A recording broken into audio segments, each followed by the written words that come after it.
E enquanto isso, o Lula tá rejeitando o clima de já ganhou, né? Vou sair daqui com fome comunista. Eu quero saber a opinião dos dois agora sobre o Lula. Inclusive, quero saber essa história aí de que eles falaram que já foram cancelados. Vamos dar uma olhada como é que vai ser o comportamento em relação ao Lula nos comentários dos dois. Porque no Bolsonaro lascaram. Paulada. Agora, o Lula, Paulo, também te respondeu, viu? Que você ficou com essa história aí de Lula tá com o discurso já ganhou.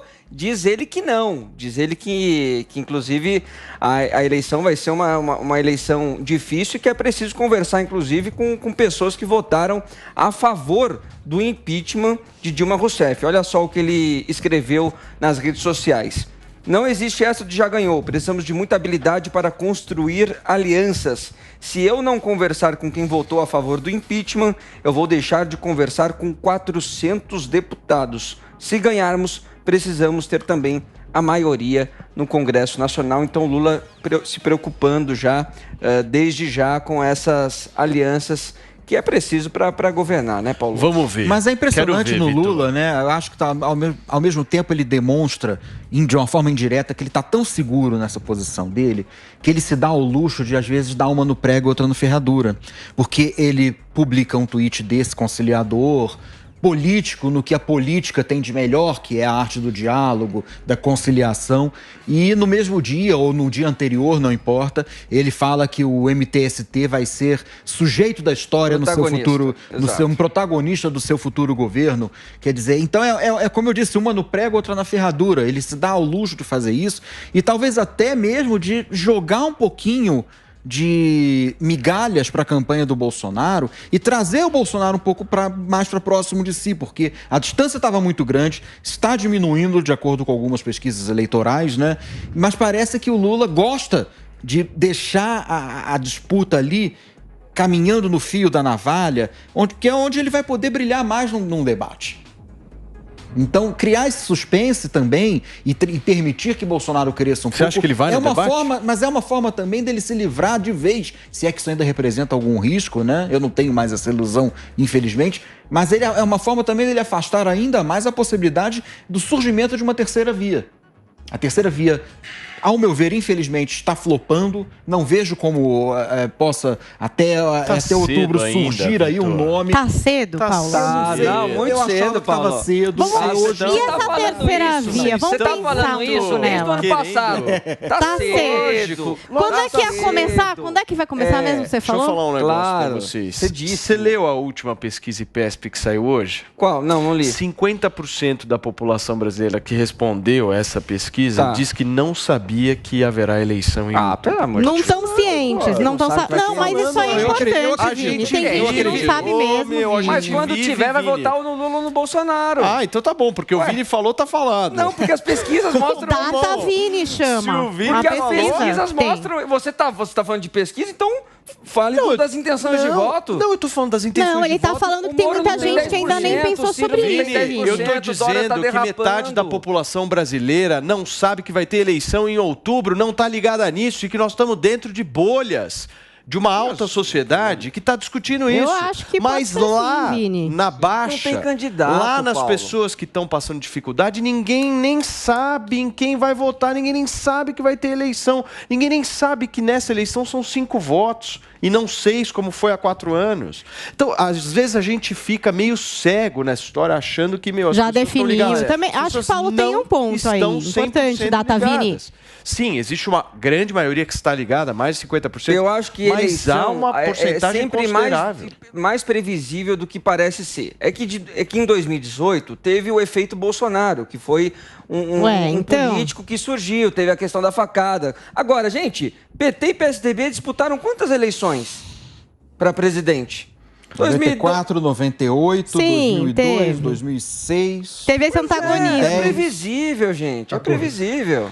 Vini, vamos printar essa fala de Se não Vinícius tiver um fato Moura. novo assim... Mas sempre tem fato, Vini. Tá tendo até guerra agora, amor. O cara foi pra Ucrânia, irmão. Mandou um monte de áudio. Tem fato demais já destruiu uma candidatura. Não vejo. Como não existe fato novo? Eu acho que fato é isso, acontece a toda hora. É uma facada, é uma guerra, é uma pandemia. Tudo isso vai alterando coisas que, obviamente, as pesquisas só mapeiam quando vai chegando bem mais próximo. Escuta, eu acho que ainda tem um longo caminho. Os fatos são ponderáveis, Paulinha, mas a questão só um é que... minuto, tem muita polêmica aqui. Eu preciso tomar uma água, eu preciso me acalmar um pouco. Eu me acalmei aqui, tudo certo, Paulinha? Tudo maravilhoso, né? Eu queria muito ser o seu pé hoje. Sabe o que foi bom também? Que a gente teve um novo instituto de pesquisa lançado, é o DataVini. Ele fala aqui coisas que ele acha. DataVini, todas as pesquisas estão mostrando isso desde o ano passado. Concordo. Desde o ano passado. Porque não começou o processo. Então tá bom. Não, começou a campanha. Deixa começar. E aí, a campanha não começou e isso pode fazer uma grande diferença, sim. Concordo contigo, Paulo. Mas a questão é a seguinte, os nomes que vêm se apresentando até agora para a terceira via, e eu não vejo nenhum outro nome com possibilidade de surgir aí do nada, né, um herói improvável vindo do acaso, não são nomes que tenham, que não colam com o povão. Essa que é a grande questão. O Moro foi popular na época do impeachment, mas ele não... aquela falta de carisma dele, a invisibilidade na qual ele mergulhou depois de se tornar ministro do Bolsonaro e sair do ministério da forma como saiu, eu não vejo como nem ele, nem o Dória, muito menos o Ciro, enfim, quaisquer um desses nomes que vem se apresentando até agora, como qualquer um deles pode vir a se tornar uma opção viável na cabeça de, como diz um colega nosso aqui, do afegão médio. Eu discordo completamente do que você está falando, porque eu acho que nós precisamos avaliar o antibolsopetismo. Ele é maior do que o antipetismo? Ele é maior do que o antibolsonarismo? Não sei. Essa é a minha dúvida hoje. Também não sei. Não só isso, né, Paulo? Porque além do bolsopetismo, a pessoa que rejeita o PT e rejeita o Bolsonaro, precisaria ter uma figura que angariasse todo esse pessoal. Tipo, todinho. Tipo, é disso que eu tava falando. Um pouquinho é Ciro, um pouquinho é sei lá quem. Não, tinha que vir assim... Eu não quero PT, eu não quero Bolsonaro. E tem essa pessoa. Quem que é esse serzinho aí que não apareceu até agora, na minha percepção? Pena, quem que é? Então, deixa eu discordar e concordar com você. Primeiro a discordância. Tá muito discordando. Ele tá, né? Tá ali. Eu vou discordar e concordar, né? Vou concordar sobre a parte de ainda existir espaço sobre a terceira via. Vou discordar sobre a estratégia. Você diz que tem espaço para o anti-bolsonarismo e o antipetismo. Acho que essa eleição não vai ser pautada pelo anti alguma coisa. Isso foi coisa da eleição passada. Essa eleição vai ser pautada pelo pró alguma coisa. Então não é mais a questão de ser anti-fulano ou anti-ciclano. Talvez um pouco de anti-bolsonarismo, sim, porque é quem está no governo. Mas acho que a maior parte do povo, vou lembrar que 51% dos brasileiros vivem com menos de 2 salários mínimos, vão se pautar em quem vai melhorar a situação econômica, quem vai conseguir melhorar o desemprego, quem vai botar comida na mesa do povo, de que maneira vamos evitar as filas por osso. Hoje a gente tem brasileiros que estão na fila do osso, no açougue, no supermercado. Então esse é um ponto. O segundo ponto sobre a terceira via, aí eu vou concordar contigo, eu acho sim que ainda há espaço, ainda há um tempo para se produzir isso, porque há uma grande vontade de setores da sociedade de produzir essa terceira via. Mas eu, por exemplo, vejo 3 candidatos aí com alguma possibilidade e um sem possibilidade nenhuma. O que sem possibilidade nenhuma, eu já falei aqui várias vezes, é o Moro. Acho que o Moro tem rejeição de todas as partes e não vai chegar a lugar nenhum, inclusive porque nem a fonoaudióloga ele conseguiu encontrar ainda. O Dória, eu acho que ele tem uma possibilidade, porque o Dória ele tem uma vitrine, que é São Paulo, ele tem realmente o que mostrar. Eu já disse aqui, já externei que não concordo com as posições políticas do Dória, mas eu tenho que reconhecer que o Brasil só foi vacinado porque quem deu esse start, quem deu o pontapé inicial, foi João Dória. Ele tem o que mostrar e vai mostrar isso numa campanha. Então, eu tenho que admitir isso. O Ciro, totalmente inviável, porque o Ciro ele está se bolsonarizando. Ele, cada dia ele parece um discurso um pouco mais violento, tentando pavimentar uma estrada que já está ocupada, que é a estrada da centro-esquerda, e tentando se aproximar de um centro-direita, onde ele não tem realmente nenhuma entrada. E aí veio o fato novo, que a Paulinha mencionou ali, que talvez se configure, que é a entrada do Eduardo Leite no PSD. O Eduardo Leite está na Europa, está no PSDB ainda, é o governador do Rio Grande do Sul, tem uma rejeição muito pequena, mas não é conhecido do grande público. Ele vai voltar de viagem, o Kassab, que é um gênio da política, é um cara, você pode falar o que for, mas o cara é um brilhante estrategista, vai filiar o Eduardo Leite, o Rodrigo Pacheco era o candidato do PSD, já desistiu, anunciou isso ontem, e talvez, viu, Paulo? talvez isso mexa no xadrez eleitoral. Mas o fato é que eu não descarto uma possibilidade de terceira via ainda. Eu acho que essas possibilidades existem, descartando o Moro e descartando o Ciro. Sabe o que o Kassab vai fazer? A terceira via só vai existir se houver o cansaço da polarização. Se não houver esse cansaço da polarização, não tem chance nenhuma a terceira via. Sabe o que o Kassab vai fazer, Pena? O Kassab vai trazer o Leite, vai fragmentar ainda mais o centro e aí no segundo turno pula pro barco do Lula. Eu acho que o Kassab vai trazer o Eduardo Leite, vai fazer com que ele não seja candidato e vai negociar já no primeiro.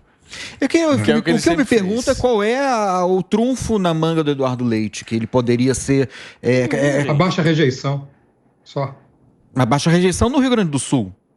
O eleitor do Piauí, o eleitor do Rio de Janeiro... A pessoa não tem rejeição, ela apenas não conhece, ela não tem opinião sobre. É melhor o conhecimento dele é muito baixo. Porque seria quase o contrário, assim, no sentido do Dória, que tem o que apresentar, mas... que as pessoas odeiam, assim, é até difícil de definir se é o terno, se é o cabelo, se é a cara, porque é isso, o cara não conseguiu se apropriar de ser o pai da vacina, ele tem coisa em São Paulo para mostrar, mas os outros estados, enfim, não estão a fim de saber, e nem em São Paulo ele tem aprovação, então quer dizer, é uma coisa louca de rejeição que é difícil de reverter mesmo. E tem que ver como é que vai ficar desenhada as outras candidaturas menores, né? Então, por exemplo, Luiz Felipe Dávila, Simone Tebet, esses caras... Mas esses aí não somando tudo dá... Eu sei, mas 2%. Eu sei, mas existe uma pulverização de candidatos muito grande. E isso cria uma certa percepção de que não há uma unidade da terceira via.